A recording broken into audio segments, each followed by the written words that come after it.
and automation, predictive analytics, procurement regulatory compliance, and integrating ethics and sustainability into supply chain activities. He is currently based in Johannesburg, and oversees the strategic procurement initiatives ensuring the efficient and sustainable management of supply chain operations.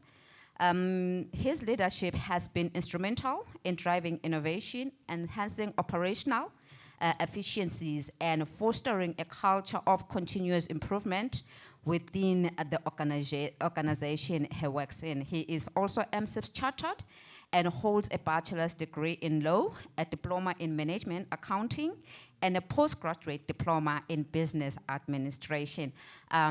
Please welcome Mr. Cholofelo with a round of applause to the stage.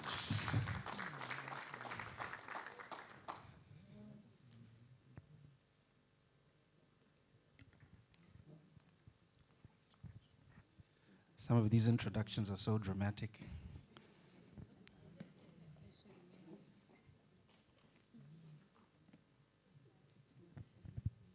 Good morning, everyone. Executives, dignitaries in the house. It is an absolute pleasure to be up here speaking to all of you today on how we can position procurement for value delivery. I want to have a very practical conversation. And so I want to kick off with one of my favorite stories to tell. Most of you in here are not in your 20s, I don't think. And so you'll remember Kodak. There was a time where whenever you wanted to take a picture, you needed to have a camera, and from that camera you had film. You'd put the film in the camera, you take a bunch of pictures, you don't know what they look like, you go to a studio, they wash it for you, and then you get a hard copy photo, right? Now, the interesting thing about Kodak is in 1976, about 20 years before anyone else, Kodak commissioned a group of engineers to develop a digital camera, right? They foresaw that digitalization was something that needed to be done, and so they got a group of engineers to build a digital camera. The engineers built a camera. Their first iteration was probably the size of that speaker, right? And they iterated and iterated until the early 90s, and they came up with what we call an MVP, a minimum viable product. So this is the kind of camera that is the size and has the user interface and design that you could sell to a customer. The CEO at the time, who had been with Kodak since its inception, decided it's not worth investing in this thing. So he shut down the research department. About 9 to 10 years later, cameras went on cell phones. The entire world digitalized. And the core of Kodak's business was decimated. Kodak applied, I think, for bankruptcy in 2010, and it went from, in the 1970s and 80s, being one of the biggest companies in the world with the highest revenue, the highest EBITDA, and highest gross margins, to being non-existent. And there's a lot of research papers that have been written on what really was the demise of Kodak. And most scholars agree that it came down to one thing, and it was leadership, right? So it sounds like we're having a conversation about procurement, but what we're actually having a conversation about is leadership. And what role the leaders in this room need to play to ensure that they position procurement in such a way that it's able to facilitate good service delivery and the growth of the organizations we lead. So I want to start with what I think we all agree on, right? And there are a number of things that I jotted down as Ronald was up here. I think we can all agree that service delivery is a good thing, right? We can all agree that service delivery is our collective responsibility as leaders in the room. We can also all agree that corruption damages the fiscus. It completely destroys the economy. We can also all agree that procurement is currently used as a key enabler for corruption. And then lastly, I think we can agree that because procurement is used as an enabler, it can also be used as a disabler for corruption within our organizations. I don't think there are too many people in the room who would disagree with those 5 things. Where I think we may slightly disagree. Okay, so there are a number of things I'm going to talk to you about. My pointer doesn't seem to be working. There we go. So just a brief introduction about where procurement currently sits globally, and then I want to make some concessions.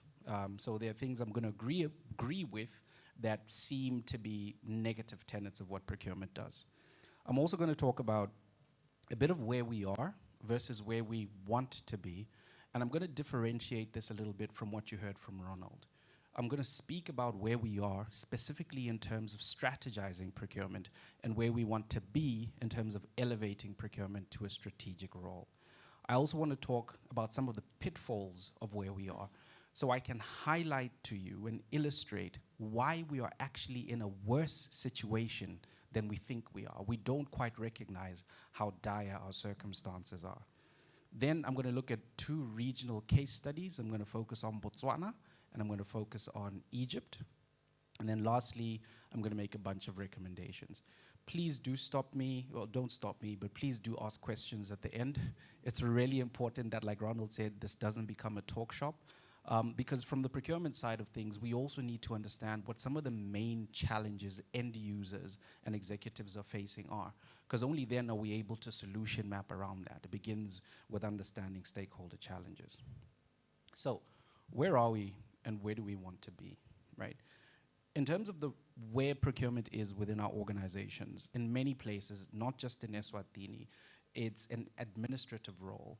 So procurement professionals spend most of their time doing transactional things. There is very little strategic engagement with suppliers. You call a supplier because you want a quotation or you need them to respond to your email.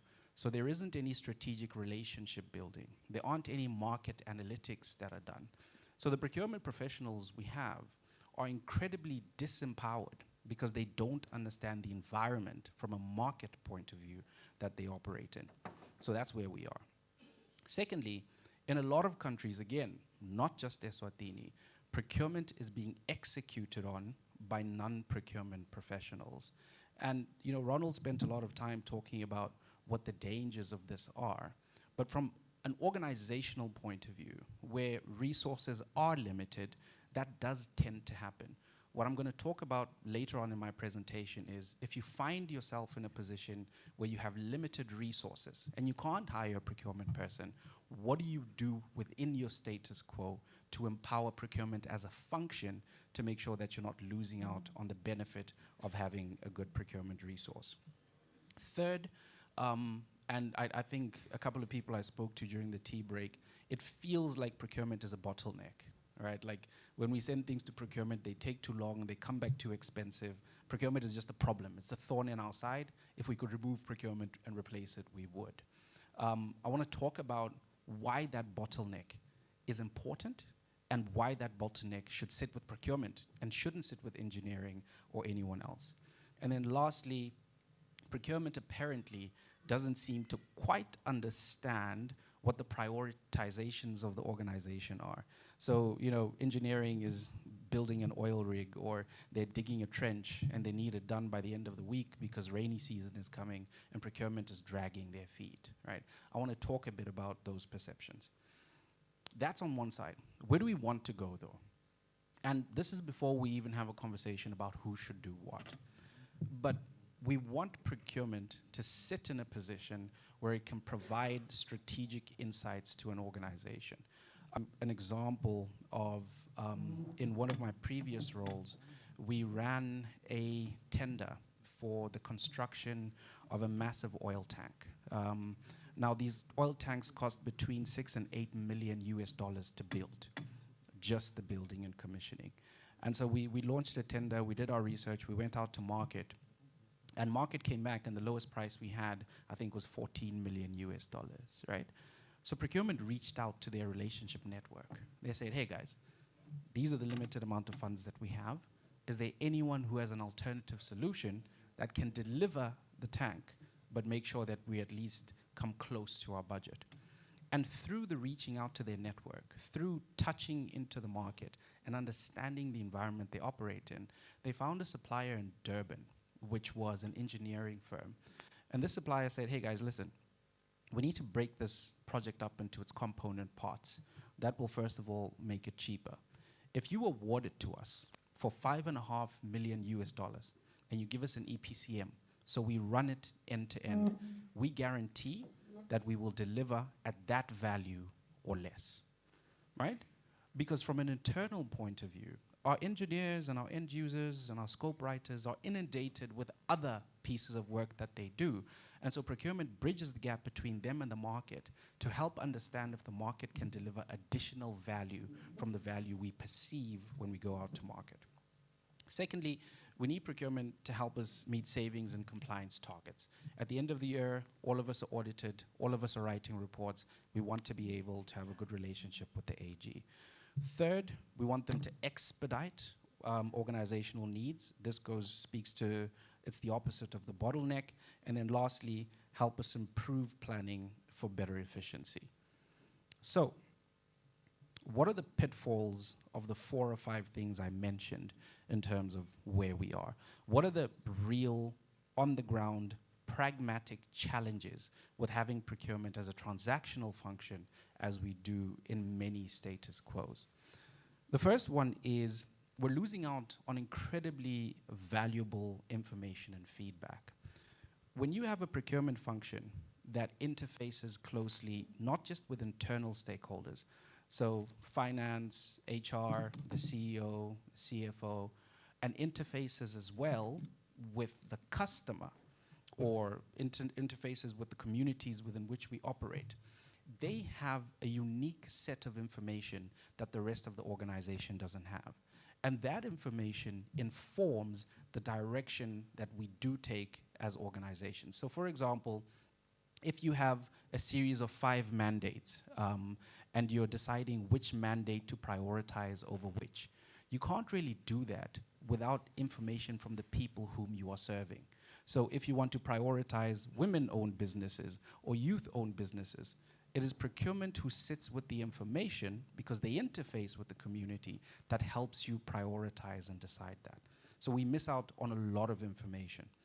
Secondly, we make it very, very difficult to meet our organizational targets. So firstly, from a compliance point of view, if you have a non-procurement person executing on procurement roles, they don't know what the fundamentals of good compliance are.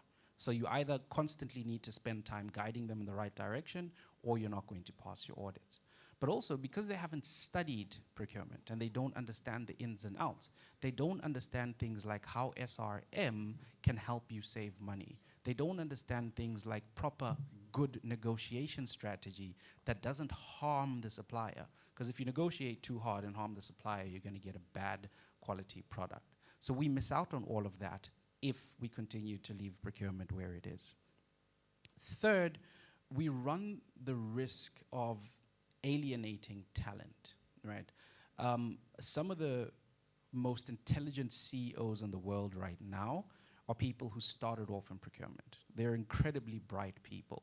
But if our organizations don't show value to procurement resources or don't show value to procurement as a function, you alienate anyone who has studied procurement or who has an interest in being part of the procurement pieces, your employee value proposition. I'll come to that one actually. If we just look at the slide on the screen now, and I'm going to go back to the previous slide to explain it. This is Botswana statistics, right? In terms of cost efficiency, when Botswana changed not just its procurement legislation, but its attitude to procurement, they hit the ball out of the park in literally every single KPI and KPA that matters. So from a cost efficiency point of view, they went from 60 to 85. They were 25% more efficient in terms of cost.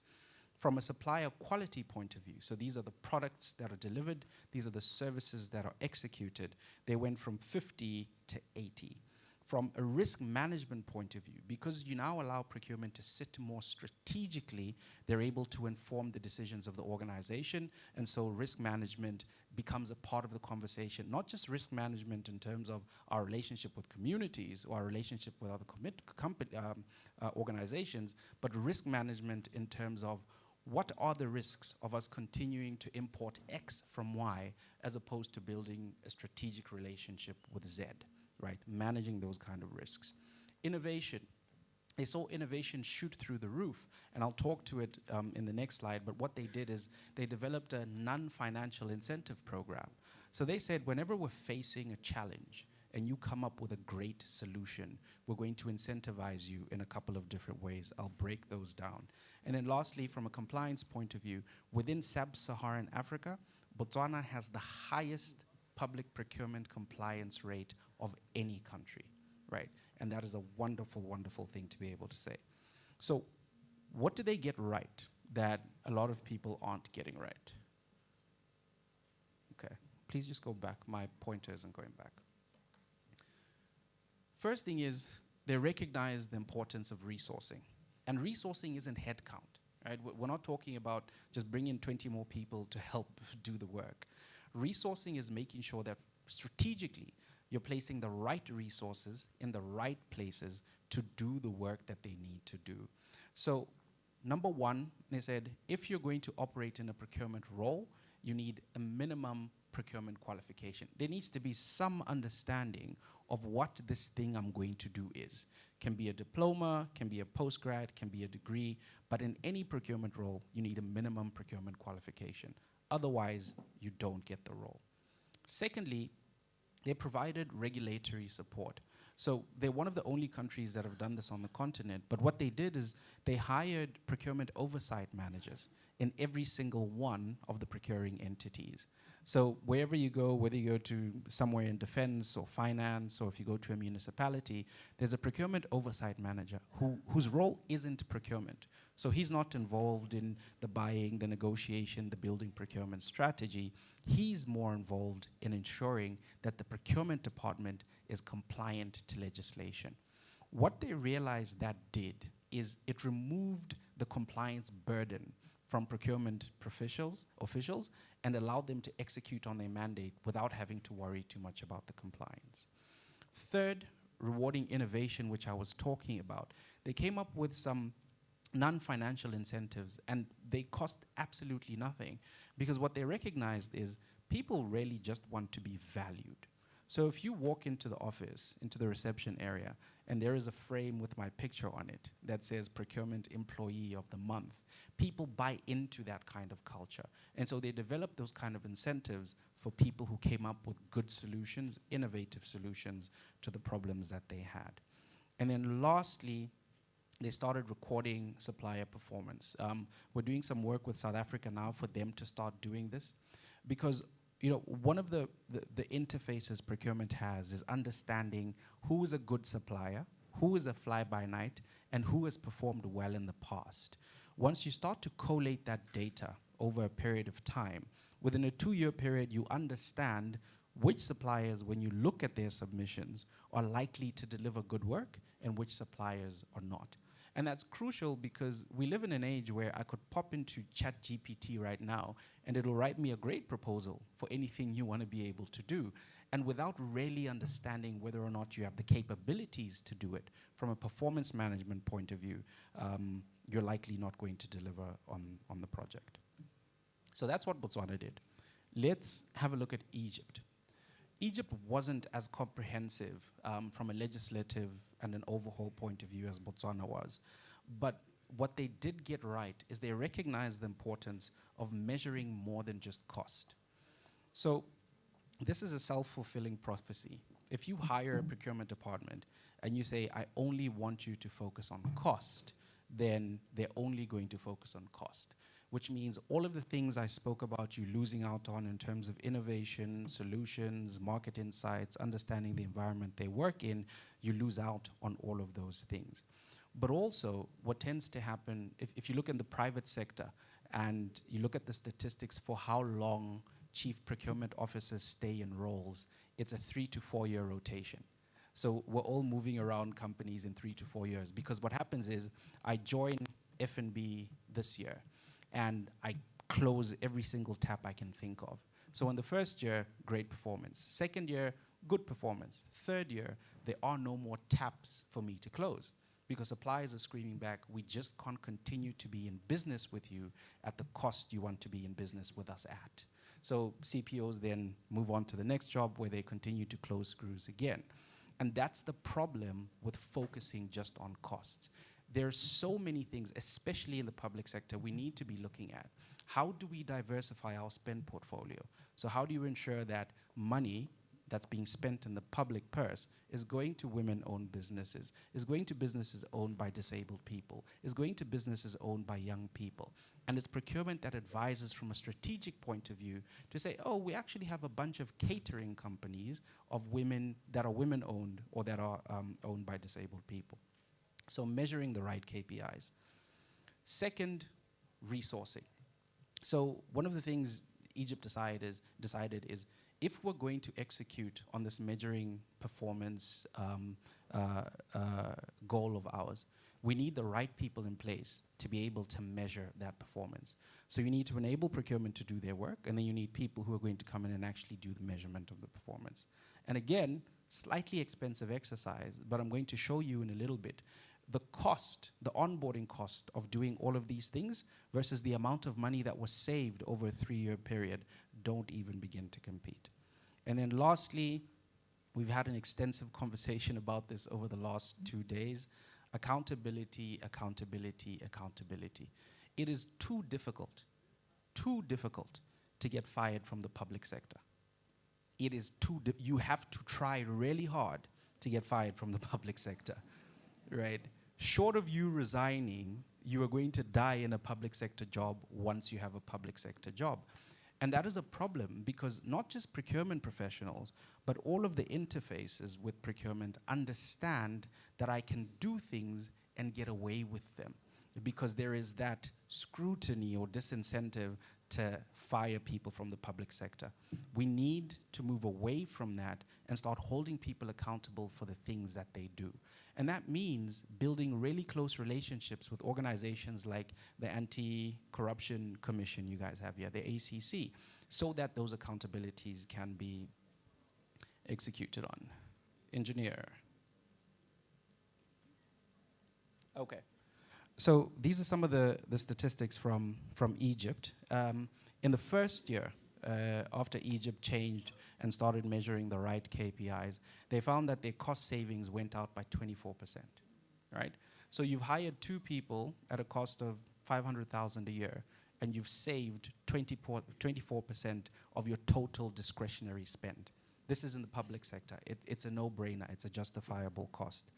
Secondly, their supplier compliance, which is what a lot of organizations struggle with in the public sector, went up by 30%. So your suppliers complying to health and safety regulations, complying to HR legislation, them making sure that they pay people and that there's no child labor or slave labor, all of those compliance factors came into the picture. These aren't things that anyone ever recognized before as being contributed to by procurement. But once you start measuring the right things, you're able to identify, actually, look at all these other benefits that we're getting from it. Process efficiency.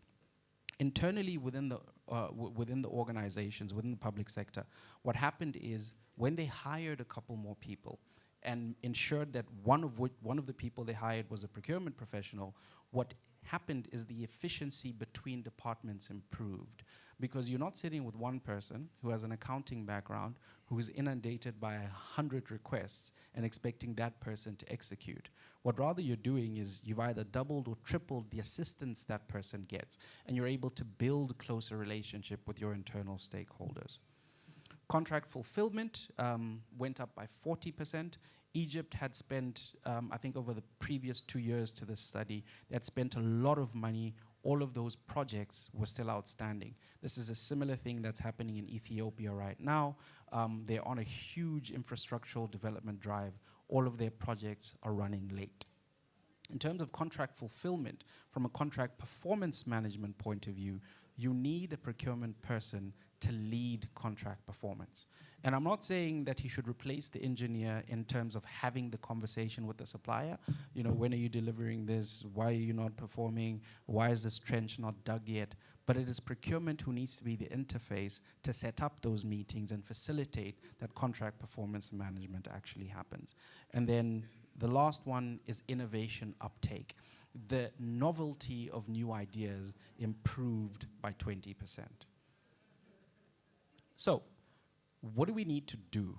And I want to talk about what we need to do very specifically to the Eswatini context, because I think it's easy to have this conversation on a global scale and pick up what 2 or other 3 people have done and try to transpose it.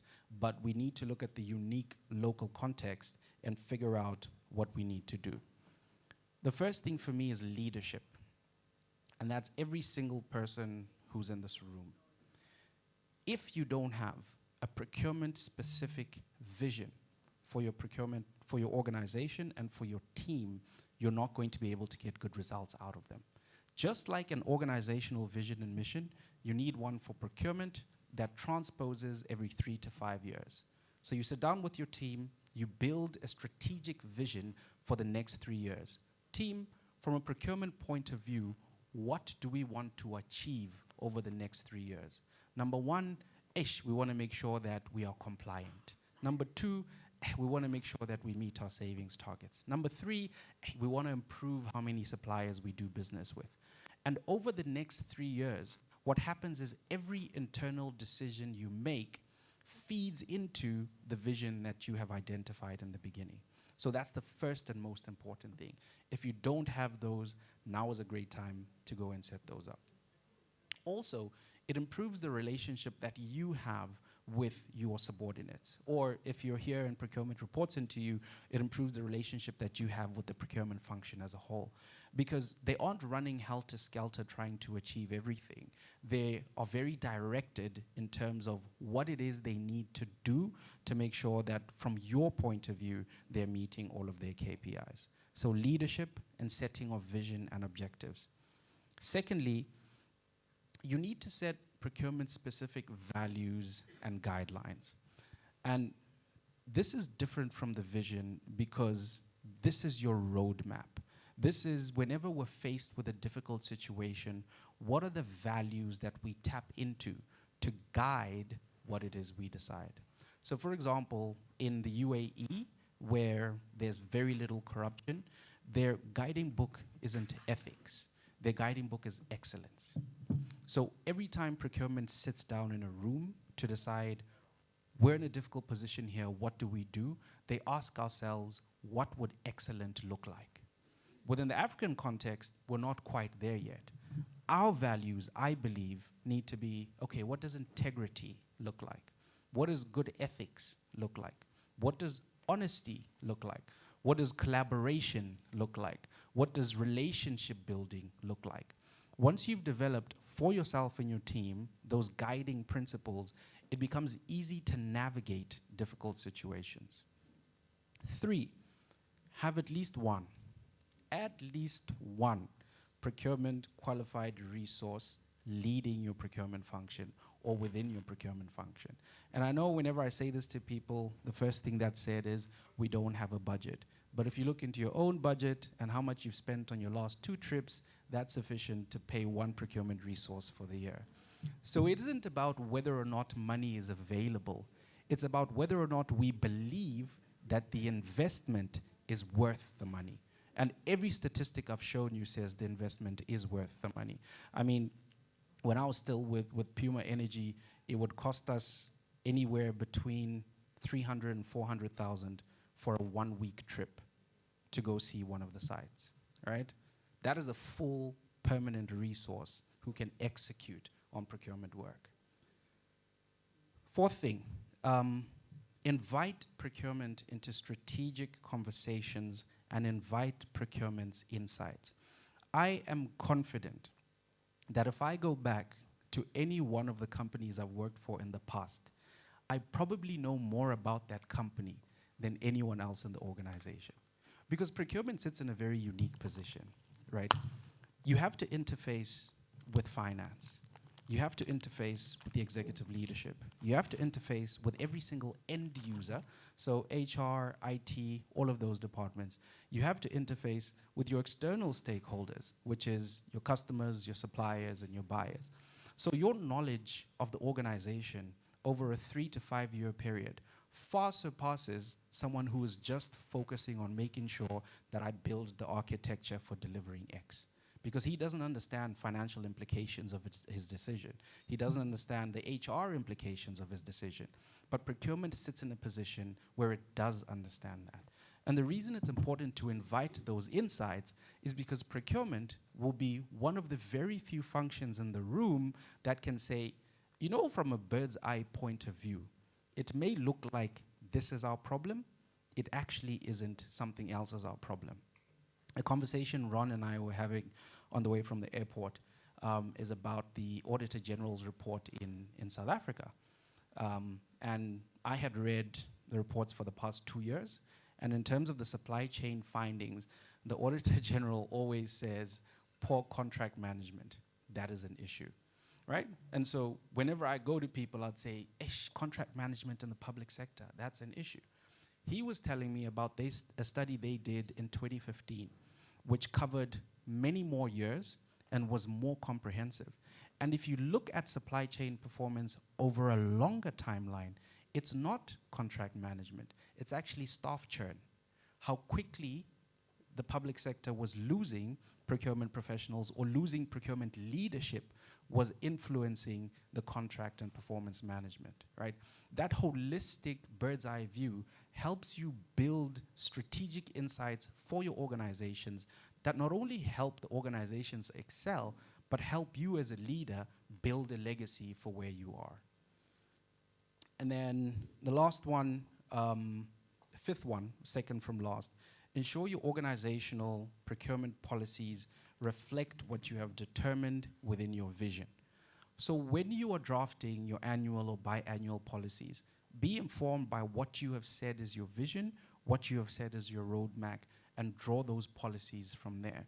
So for example, if part of your vision is ensuring that you reduce the amount of money you're spending in a year, then within your policies, you can't leave out supplier relationship management, because through strategic partnerships is how you save more money.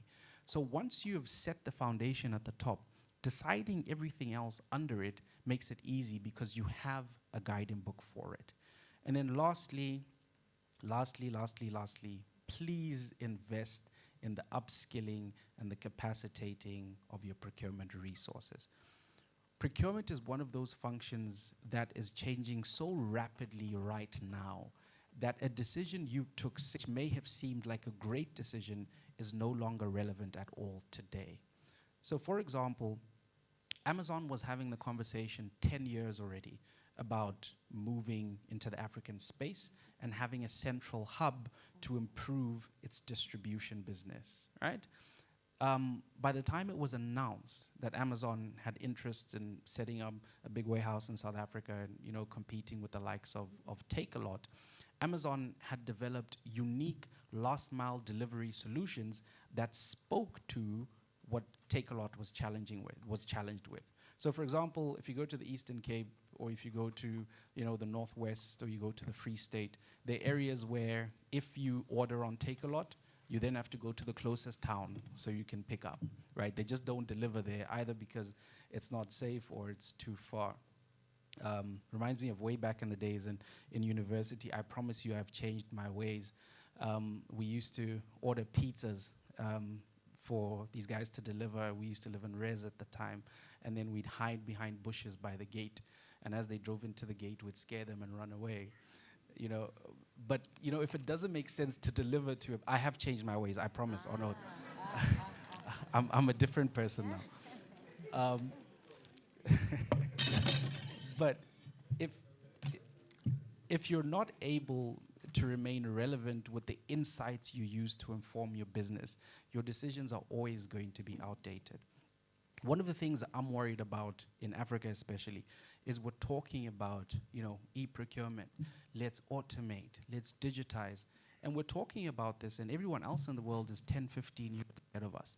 By the time we get e-procurement right, it'll already be time to do something else. And that's the problem, because we're going to constantly be playing catch up. And we can't afford to not play catch up, because we need to integrate with the rest of the world in order to be able to do business with them. And then lastly, which isn't on any of my slides, I said this to the procurement professionals that we've met with on Tuesday, on Wednesday. I come from a country where one of the things that's prioritized growing up is being a polite young man or a polite young woman. So they instill in us boto. I'm sure quite a lot of you have heard that word, because Botswana, Lesotho, Swaziland is one thing. Boto, which means you have the utmost respect for other people, but especially the utmost respect for elders and people in senior positions, right? And sometimes in our roles, we don't understand how we influence our resources without recognizing it, because they look up to us, they respect us, and a lot of the time they're afraid of us. So it's important for us to play the kind of role where we defend our resources, where we empower our resources to go against us, to challenge the decisions we've made, to help fine-tune those decisions into better decisions. So if you're in a leadership role and it makes you upset that someone is challenging your decision, just raise your hand and we'll say a short prayer for you. But it's something we all need to look at as an area of personal growth. Procurement in any single organization on the planet, I like to say, is at the nexus of money flow, right? Money in, money out. All of that goes through procurement. It doesn't make sense to me how the function that has the most information about your organization isn't in the room when you're making decisions about your organization. Thank you so much.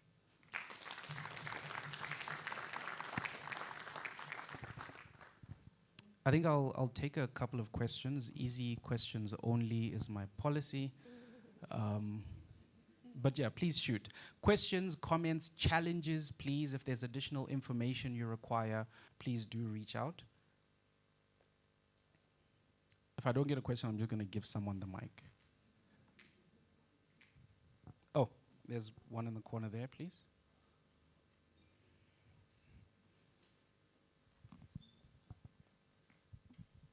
Okay, thank you very much. Just a quick, simple question. There's often a tug of war between institutions and the regulator. Oh, by the way, introduce myself. Dumsana Msiba, I'm with FinCorp.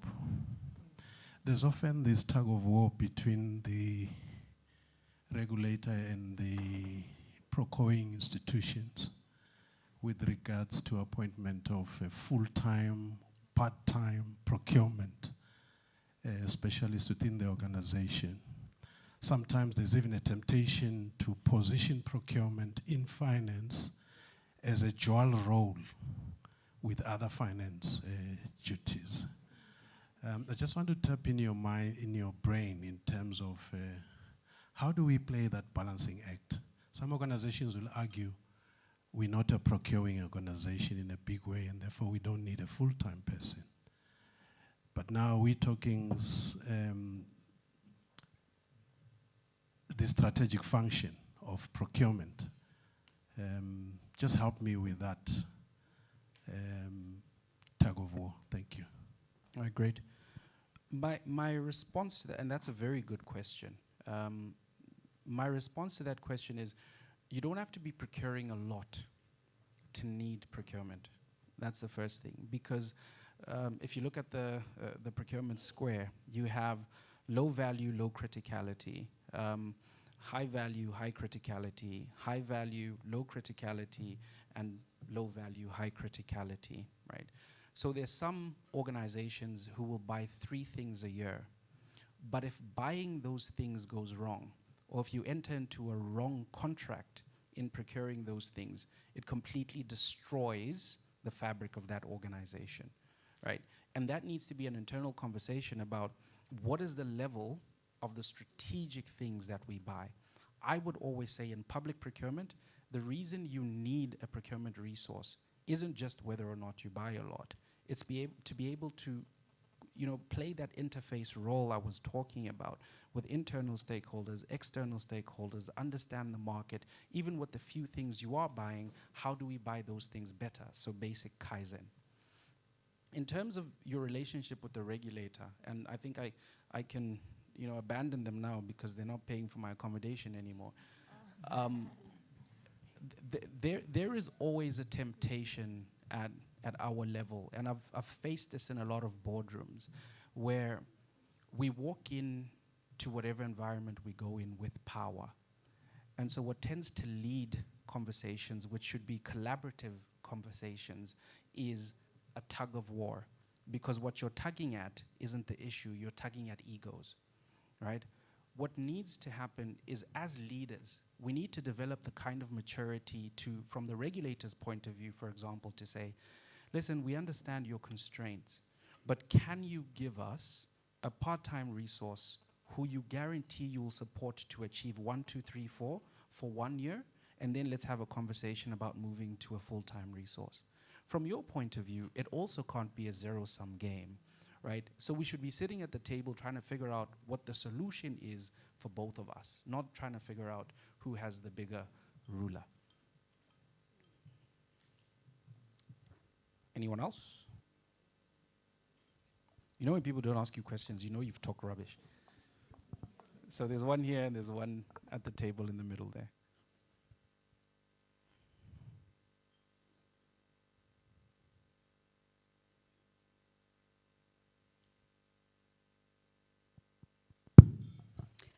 Thank you very much for this opportunity. I'm Noma Hlubi Matiwane with Eswatini Water Services Corporation.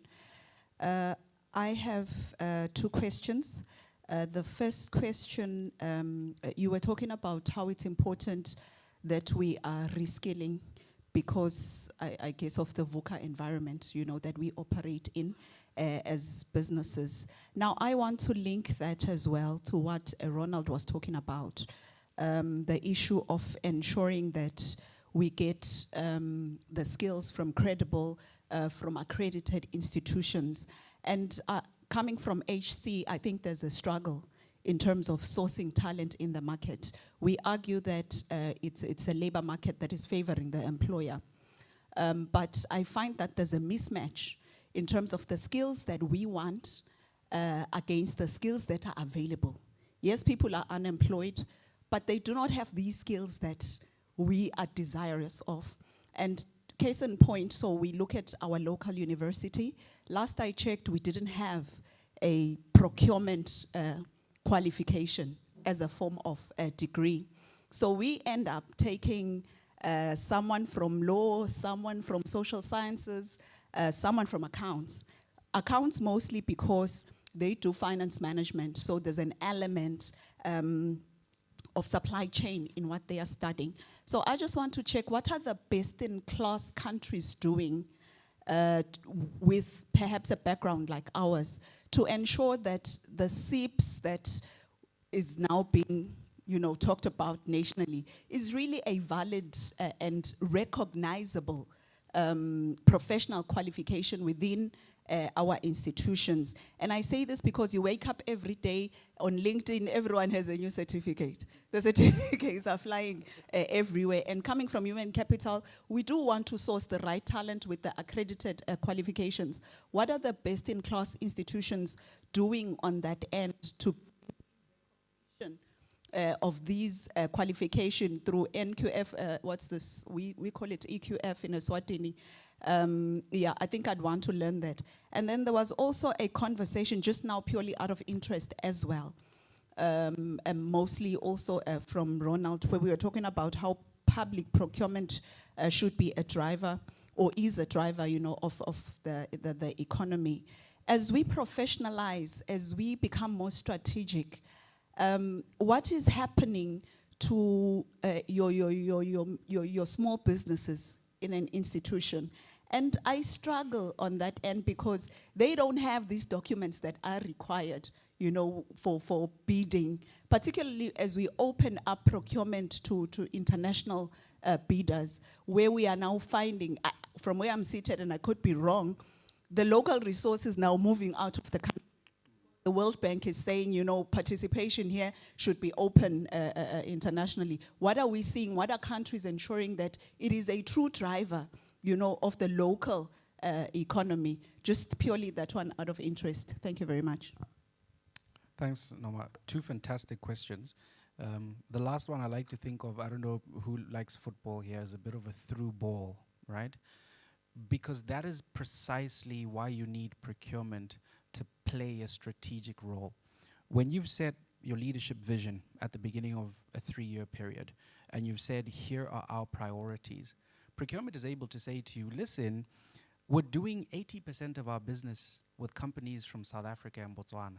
We need to figure out how do we start doing more business with companies from Eswatini, which enables you to build a strategy around that. So you take your low value, low criticality, or high value, high criticality goods, and you say, for these ones, we're exclusively looking to do business with Swati companies, right? From a strategic point of view, you are guided in terms of how do you deal with the qualms you have in your circumstance. But if procurement isn't playing a strategic role, you don't quite recognize what percentage of your business is going to companies outside, what percentage is internal, but for maybe an audit and reporting at the end of the year. But then you're only able to re-navigate once a year because those are done once a year. So it's important to allow procurement at the table so they can inform those decisions. And it is crucial, especially in the public sector. You don't want to just be spending money with international companies.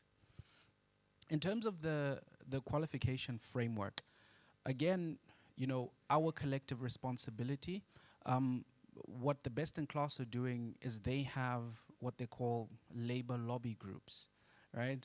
And I'm not talking about your mining workers union. I'm talking about a group of executives that lobby universities and that lobby private qualification providers to say, the people you're producing within our country aren't meeting what our needs are. Because but for universities deciding that there's a gap in the market, they do research, they create a qualification around that, nothing else interfaces with and informs them. So sometimes we do need to take the responsibility among ourselves, EEC, EWC, and all the other ECs around, sit together at a table and decide, what are we struggling with? Where are the gaps? And then lobby for those things to be answered internally. We do talk a lot. Please give Ron a mic also to add on to this one. We do talk a lot about SIPS. And one thing we all agree is SIPS has some of the best procurement and supply chain content on the planet. Their content is good. But a lot of it isn't tailored to the local context, which is what we need. So from an overarching point of view, fantastic. But then we need something here to bridge the gap between what SIPS gives me and what I need to execute on the ground. And that's where organizations like Ronald, Commerce Edge comes into the picture, because they have a lot of those mini qualifications they were talking about in very specific ways. I don't know if you want to add on that, Ronald. No, thank you. This will be more of a lecture. On the second part of the question, if you're not doing this, please write it down. There is something called social value impact assessment. Okay, social value impact assessment. Now, procurement must be relevant to the communities. Are we together? Through what we call the local economic development strategies. Let's say you want to build a clinic in a particular region or district or whatever it is. Already there's an expectation within that area that will be the ones participating in this tender. Are we together? You have CIC here. Do you have CIC? CIC, is it a regulator? Okay. Does it also specify who qualifies for what kind of value in terms of construction? It does that. All right. How many grades do you have? Grade 1, 2, 3, 4, 5? Up to what grade? Grade 6? You're not sure? If procurement was here, they'd know. Yeah. Okay. Now, grade 1, what is the total spend for qualify for grade 1? Up to, let's say, let's just say grade 1, up to, let's say, 2 million Emalangen, okay? Then grade 2, we add another 2 million. Grade 3, we add another until we get to the ceiling.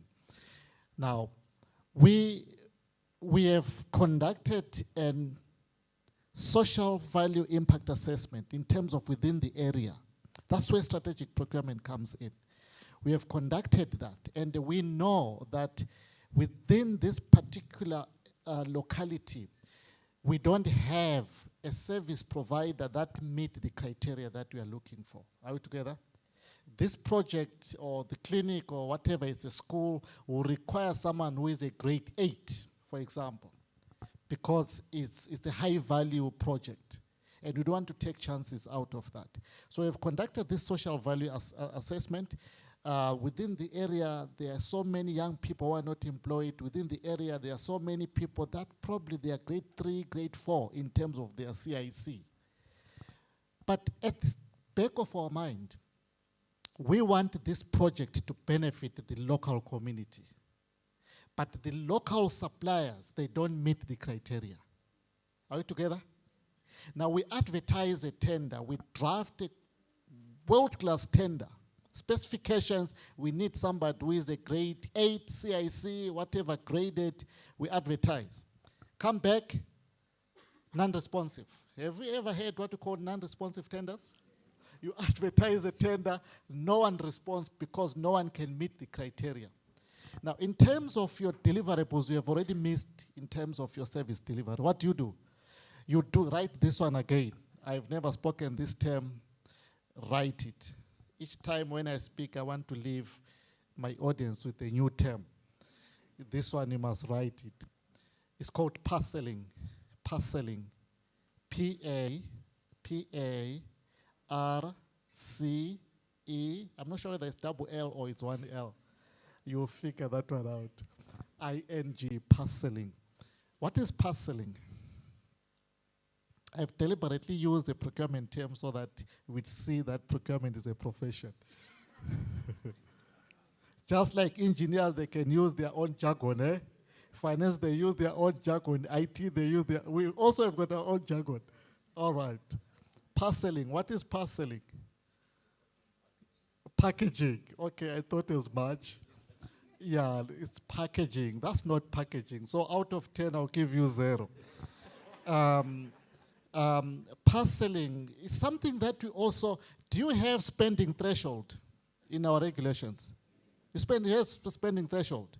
A spending of this qualifies for this kind of, either it's your, what do you call this, 3-court system, stuff like that, until you get to the tender board and stuff like that. There are different thresholds. Are we together?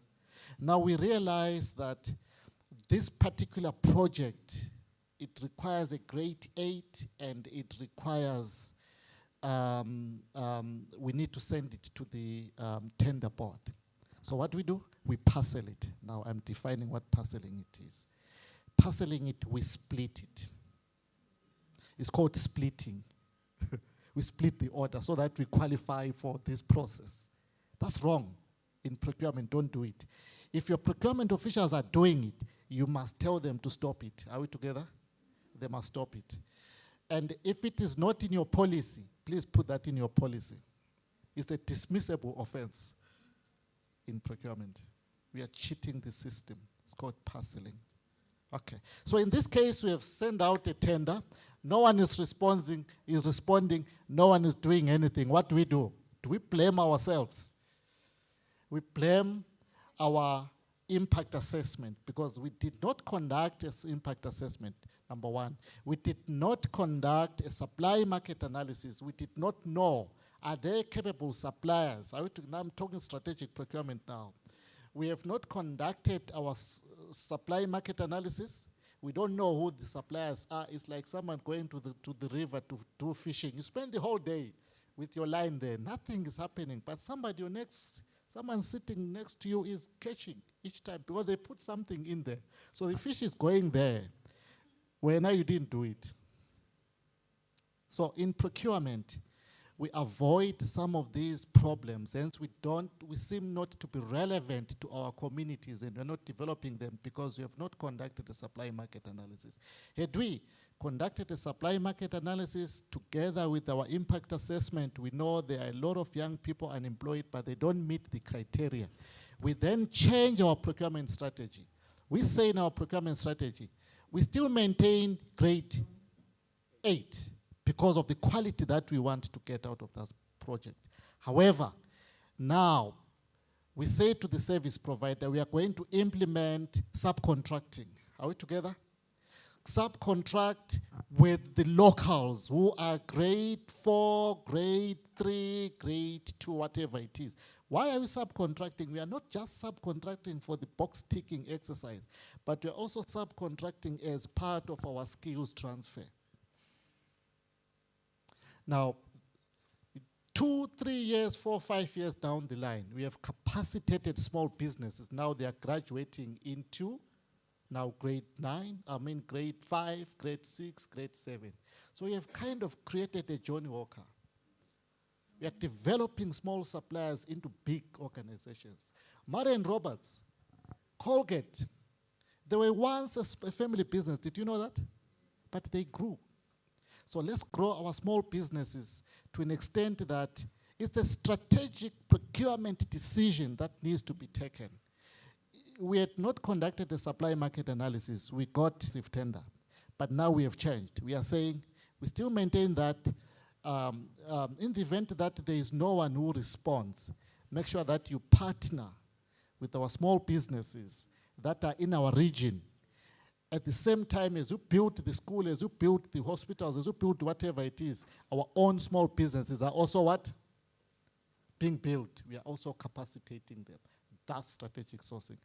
Then procurement is relevant to the economy. Are we together?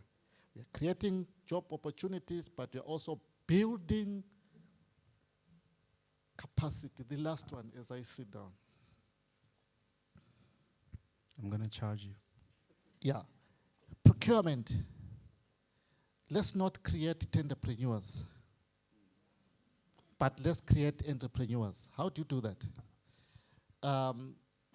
That's where now procurement, I'm talking about strategic procurement here. Are we together?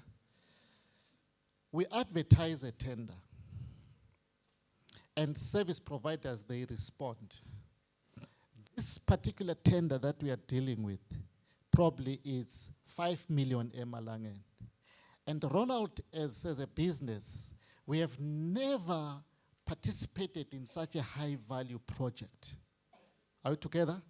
I take a chance. I squeeze my bid. I squeeze it in. Who knows? I get it. We are the one who has been awarded. But I've always won tenders probably less than probably 100,000 or less. Now I've got 5 million. What have you done to me? You have confused me. Because that evening I'm not going to sleep. I'll spend the night on car find. I'll spend the night checking where should I go now and stuff like that. And for sure I go on holiday. I have breakfast in Dubai, dinner I'll have it in Australia. The following morning, when I come back, now I have spent the money. I have not done the work. Okay, what do I do? It was a construction project. What do I do? If you look at the bag of cement, there is a picture there. This is a free lecture.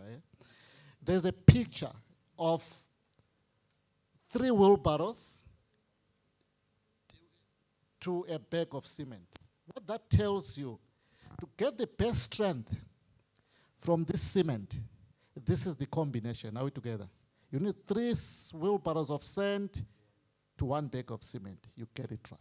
Now I come back, I've really spent the money. And now I'm spending the night studying this specification. The specification was silent. It only said build. It didn't say anything.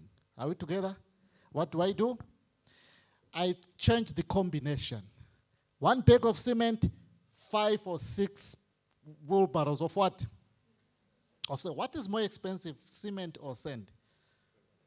Cement. So you can see the maths now is coming up. So I do the construction. When I submitted my bid, I had 5 qualified bricklayers who were going to do the work, but your specification was silent about it. Okay? But when I submitted, I costed it on the level of the 5 qualified bricklayers. I've started this spec, the spec is silent. Now I'm going to have 1 qualified what? Bricklayer. The guys who were supposed to be doing the mortar for me, they are now going to be building as well. I promote them. But I'm paying them a wage of a what? A mixer. But they are doing the what? The bricklaying. I'm contributing to slavery. I'm underpaying them, but they are doing a work that is supposed to be paying so much. All right? Okay. I get paid. Your monitoring and evaluation, they come. Yeah. Things are happening. I submit my invoice. I get paid. Yeah, okay. 6 months, the MEC comes, or the minister comes. We cut the ribbon. We commission the what? The building. 6 months later, what happens to this building? Who is to blame? Who is to blame? That's procurement now. Who is to blame? Can you see a problem here? Where is the problem?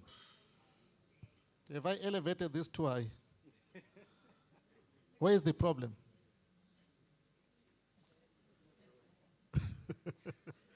The problem goes back to specification. Are we together? The specification was taken advantage of because our specification was not good enough. All right? Number 2, and who is responsible for specifications? It's the end user. What is the role of supply chain or procurement in the specifications? Because how are we going to evaluate if procurement is not involved? So it means we need procurement to come and test this specification. Are we together? We need to interrogate it. The other aspect is our evaluation was wrong because it led us to select the wrong supplier out of 1,000. There are 1,000 suppliers. Your system is not good enough. It allows you to select the wrong one. And we have selected the tenderpreneur in the instance. So you see how important procurement is. I had to give this as an example. We cannot survive in this modern world without procurement. The question is, do we have the right competences to do it? Thank you.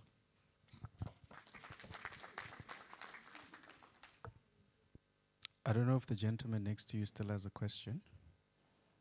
That was pretty comprehensive. Behind you, Ronald. Okay, sorry, Tilo. I'm sorry to interrupt. Yes, apologies, ladies and gentlemen. I just have an announcement. Owner of vehicle BJ37 JFZN. If you are with us, please do check your vehicle. I've been informed that your lights are on. BJ37 JFZN. Thank you. We may proceed. Thank you. I think from where you are, you saw me nodding a lot, and then you assumed that everything, indeed, everything was okay, particularly after this gentleman has spoken. Because I had 2 questions. It was one on qualifications, of which Nomahlubi has touched upon. My name is Lucky Sugati from Matsapa Town Council. And the LED, which is a program we have. But somehow he elaborated to great lengths. So I don't have any questions anymore, save to commend the 2 speakers. When the first one started profiling all the countries down to Eswatini, I had an introspection to say we probably need to enlarge our facility down there, the correctional service facility, because because he spoke of a jail sentence, and probably that's where we are at the moment. But regulator, I plead with you, I plead with you, could you bear with us? This is a new concept altogether, so it's a change process, and this process needs us to engage on serious debates like this one, because really when you talk to these issues, procurement issues, it's then that you realize that there is room for improvement as Eswatini to make this a pronounced profession. For instance, I was concerned about the qualifications. You find that they take 6 months or even less, and then we engage that person as a procurement officer, whereas this thing is elevated to a strategic, this profession, not thing, sorry for that. This profession is taken to a strategic level. So it's only a matter of saying that we truly appreciate both speakers for enlightening us and empowering us. Thank you. Thank you so much. But I think this conversation, though, can't end, because we've had one side of the conversation. I think there's great value for the regulator, for Ron and myself as well, to hear from the room what some of the key challenges are in terms of elevating procurement, in terms of the relationship with procurement, because we've basically spent 2 hours telling you what must be done. But there needs to be a conversation about what is the real local context, what are the barriers to access, what are some of the pragmatic challenges that the leaders in the room are facing. That will help the regulator as well understand the environment better and be able to come to the table to build solutions about that. Is there anyone who wants to go first? 3 of you already complained to me during coffee, so there must be some issues. Are we all happy? Okay, there's one here in the front, and then there's one at the back there. Can I have one more, call it an even 3, this side of the room? Good morning, everyone. My name is Nombuso Simelane. Mine, it's not necessarily a question, but a comment and a request to your team, of course with the regulator. It's that the profession, those that hold the qualifications understand the importance and the strategic nature of the profession. However, the people who are supposed to make the decisions about elevating the profession to what it is supposed to be, I don't know, maybe it's ignorance or what, but there is that resistance. And as somebody looking at the procurement profession, when you try to explain your value to the organization, it sounds like you are blowing your own horn. So I was thinking, how I wish the team that is responsible for this week that we've had would somehow, after this, probably liaise with our institutions in the country, the employers, where we would see, make them understand, would see, with procurement, there is so much that organizations would achieve, because really, you would approach your employer and tell them your worth. You would tell them, but obviously it's not going to be received in the manner that you intend. It will come across as if we are tipagamisa, ufuna hola kakhulu, and all those things. There is that resistance. Thank you so much for that. I think it's amazing how the team at Esppra had structured this week, because what they did is they really made sure that a conversation was had with every involved party. So Tuesday, Wednesday, we had a conversation with procurement professionals, and the tone of that conversation was, look, tough environment, but here are some of the things you need to do to elevate yourselves within organizations. So how do you communicate to the CFO in a language that the CFO understands? Right, so we've had that for 2 days with some of the professionals. Then there was a conversation with suppliers, which happened yesterday, to say, look, here's how you approach some of the available opportunities. And today it's the last side of the coin to say, looking down, be receptive. to listening to procurement professionals. So I think what you're talking about is really valuable, but this week has been a great start to making sure that each one of the component parts receives at least the right information.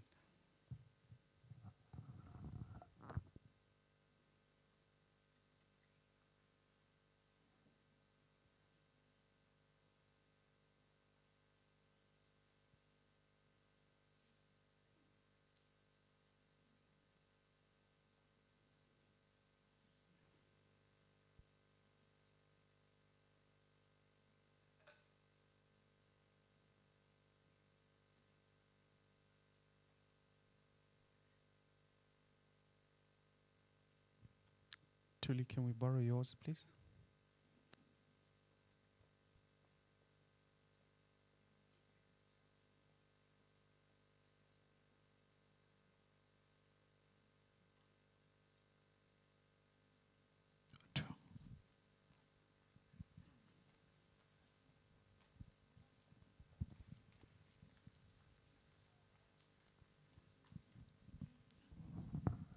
Morning, everybody. My name is Babili Kama.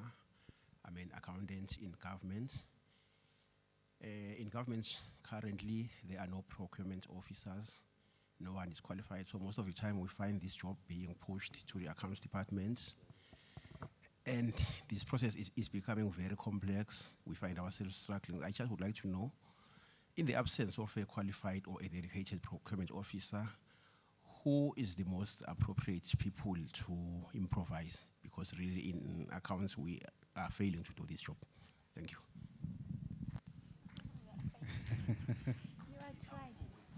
You know, sometimes God was protecting me from your question with that mic, and now I've forced things.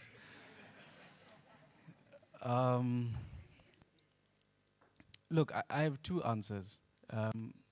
My first answer is there shouldn't be an in the absence of. But in the spirit of reality, where most of our organizations currently don't have someone, I don't think it matters too much who is delegated. What matters is the upskilling. As long as you provide the training and the capacity development for that person to understand the function and then be able to do the role while you're looking for someone, this part is important, then I think it honestly can be your most capable resource in the organization. Are they finance? Are they an engineer? Are they your CFO? They need to feel it too sometimes. But yeah, I think the important thing isn't the who. The important thing is what do you put into the delegated who. Right now, we're leaving you to your own devices in terms of how do you do this thing. But we're asking you to comply to very stringent regulations, which is difficult. So without capacity building, we're not going to win the fight. Okay, thank you so much. You've all been a wonderful audience. And let's have a few conversations before everyone jumps out and leaves. Tuli?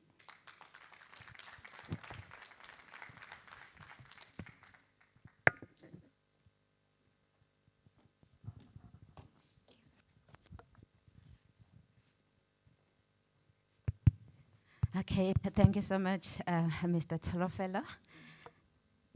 Thank you. Yes, yeah, it has been a great presentations and the conversations. There's something that was mentioned by Mr. Ronald, the issue of parceling, just to clarify in our local context. In our context, it is available, yes, in the legislation. We call it disaggregation. Yes, the local term that we use is disaggregation of procurement. And yes, as he said, it is an offense. So the legislation put it clear that it is prohibited. That is, it's different from lotting. So let's not confuse the disaggregation and as well as putting our procurement or classifying our procurement into lots. Okay, so yes, it is covered in our legislation. Okay, thank you so much, ladies and gentlemen. We are nearing to the close of our program this morning. But our speakers are still available should you like to engage with them. But briefly, yes, because they're looking at me like, hey. Yes. Okay, at this moment, I would like to request the Esppra CEO just to say a few words as part of his closing remarks.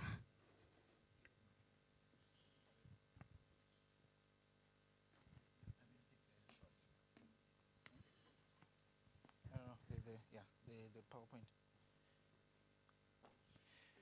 Good morning again, colleagues. Yes, as the engineer is putting up my presentation, it's going to be a very short presentation. It's actually just a request, what we'd love to request from you since we've had this conversation as Esppra. It's okay, thanks. Can make it full. You can go to the first slide, just make it a slideshow.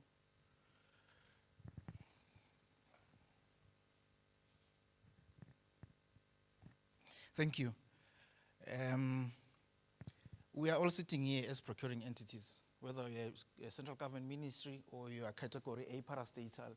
And according to the Act in the definitions, a procuring entity means any entity designated to conduct public procurement activities, whether on behalf of itself or another requesting entity.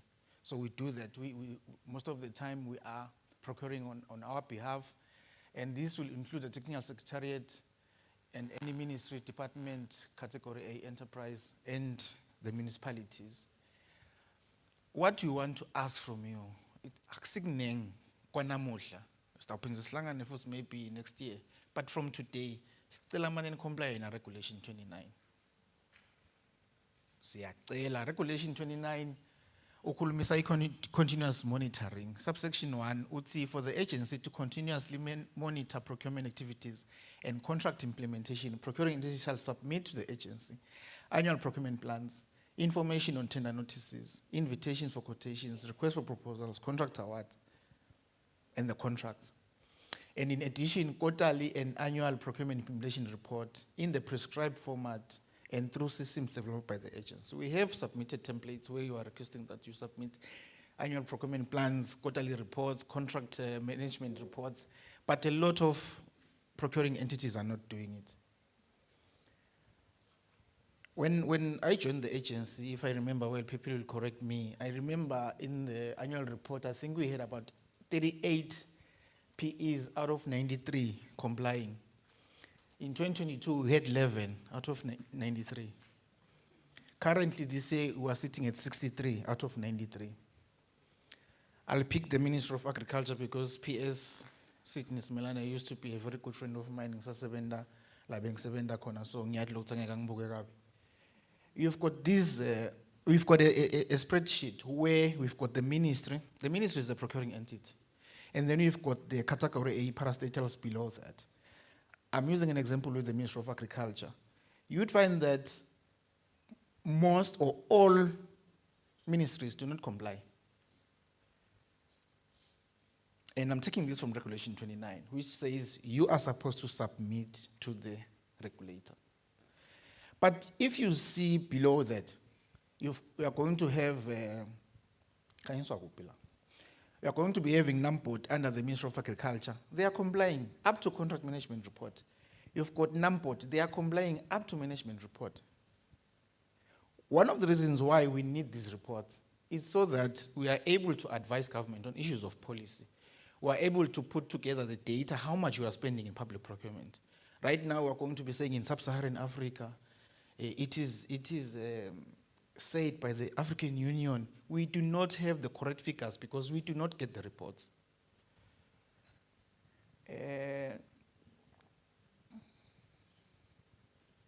Now, what is observed to be characteristics of the complying entities? They do not need to be followed to submit compliance documents as per Regulation 29. They have procurement units with qualified procurement personnel or an officer designated for the procurement function. They have good audit reports. They get a high level of authority from the workload and capacity assessment. So they can spend millions in terms of buying for themselves without going to the government tender board. They have procurement policies, most of them that are performing well.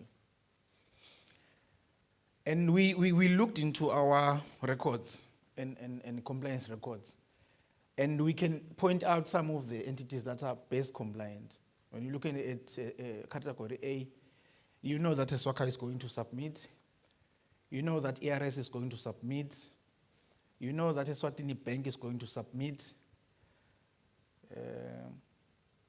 I think there's also railway somewhere there.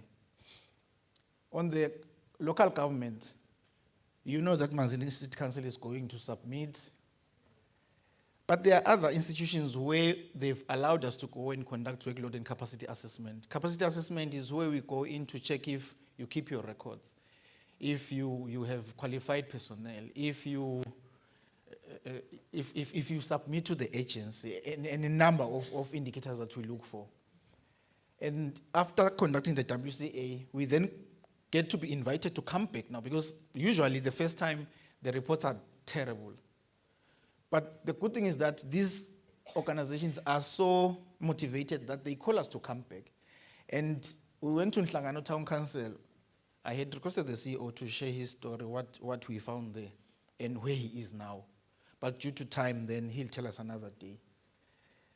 And we discovered that in our records, most of the improved on the workload and capacity assessment institutions include the Nhlangano Town Council. It includes the His Majesty's Correctional Services and Water Services. And with the category, with the municipalities, most improved, we saw that it was Mbabane.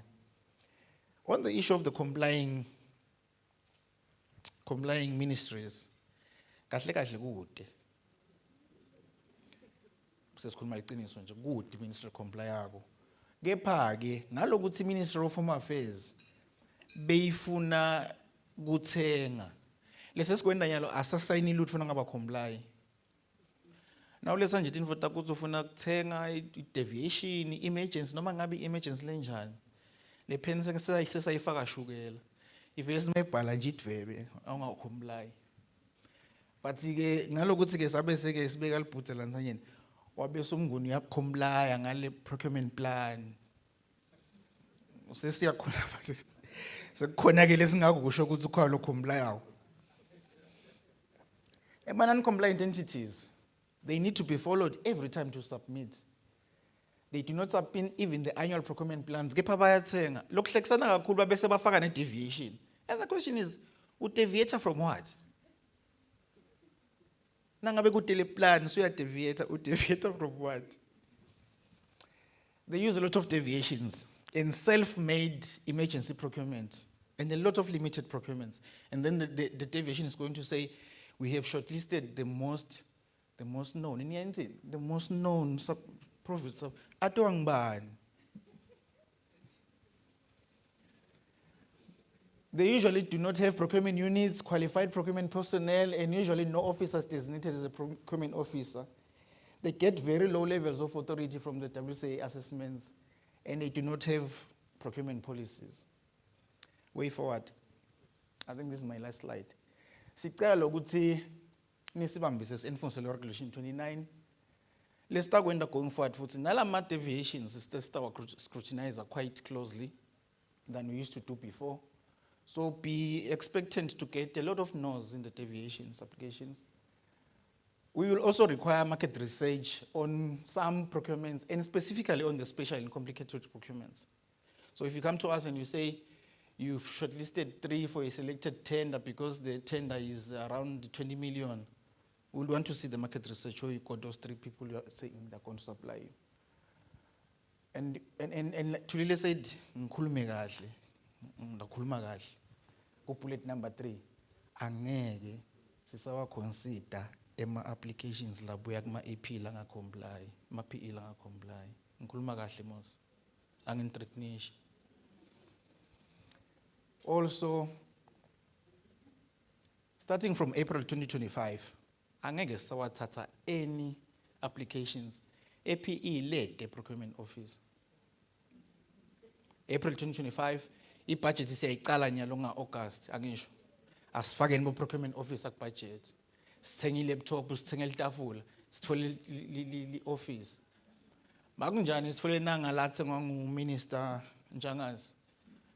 Ngikhathi athenge ama-temporary classes, sibeke lapha ngaphandle libe nemasonto. Siyacela futhi lokuthi entities I establish ema-agent tender boards. Remember, I said procuring entities afaka eKhazi Nshuma ministries. Stop in this introduce nema-standard bidding documents.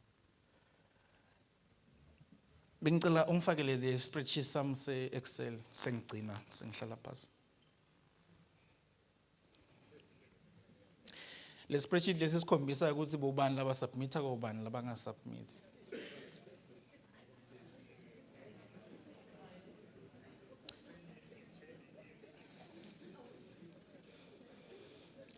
Now, but this is the very same thing le nienda kuma management reports every month. I mean, what is happening here? La etula, just below the blue line, ministry yakho le. Ministry yakho le blue line kanjalo, Ministry of Housing jele. La first one annual report, first quarter, second quarter, third quarter, annual bese contract management report le. So makubovu kuyophuma lekugcineni kusho ukuthi kulo mnyaka wa 2023-24 kude lesakuthola kuchamuka kuleyo PE le kuyo procurement entity le. Ngathi niyabona labo red ukuthi banganani. Yathi lokuhle ukuthi sikhuluma nje nga 23-24. In other jurisdictions bakufuna nje ne-tax bakufuna kusukela 2000 ethi ucala kusebenza ukuthi ufayilishile. Thina nje sicela umnyaka 23-24. Kepha ngale ndlela ningasubmithi ngayo sicabanga kusilula sibhekele emva ku 2018. Ngiyathemba ukuthi ndasibambisa simake sure ukuthi nathi si agency we have got relevance in the economy and the terms of performance of the economy. Ngiyabonga.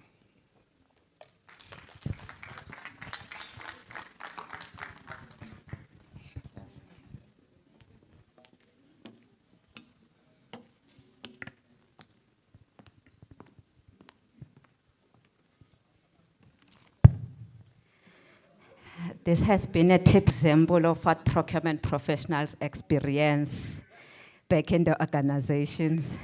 In a different conversation, they would put in, bring forward their ideas and suggestions, and our executives are seated here, then decide to do what they feel is best. Okay, okay, thank you so much, CEO. Ladies and gentlemen, thank you so much. It has been an honor standing before you. And once again, would like to thank you and appreciate you for dedicating your time.